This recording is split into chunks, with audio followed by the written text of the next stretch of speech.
राजधानी रायपुर में एक बार फिर ऑनलाइन सटोरियों पर पुलिस ने शिकंजा कसा है। आरोपी गंजपारा के गार्डन मैदान में 4 पहिया वाहन में सेटअप तैयार कर ऑनलाइन सट्टा खिला रहे थे।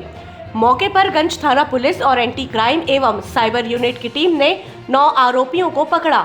आरोपियों के खिलाफ जुआ एक्ट का मामला दर्ज कर गंज पुलिस ने कार्यवाही की है।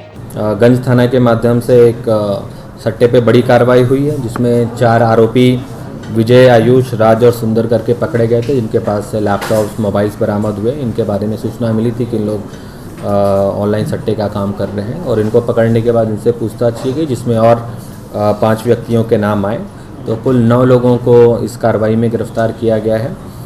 इन लोगों से 6 लैपटॉप, 10 मोबाइल फ़ोन्स और सट्टा पट्टी का हिसाब वगैरह इन लोगों से मिला है और इन्होंने अलग अलग खातों के माध्यम से इस ऑनलाइन बेटिंग का काम अंजाम दे रहे थे। महादेव ऑनलाइन बुक एप्लीकेशन और रेड्डी अन्ना ऑनलाइन बुक एप्लीकेशन के नाम से ऑनलाइन बेटिंग का काम इन लोग कर रहे थे, जिनके विरुद्ध कार्रवाई की गई है।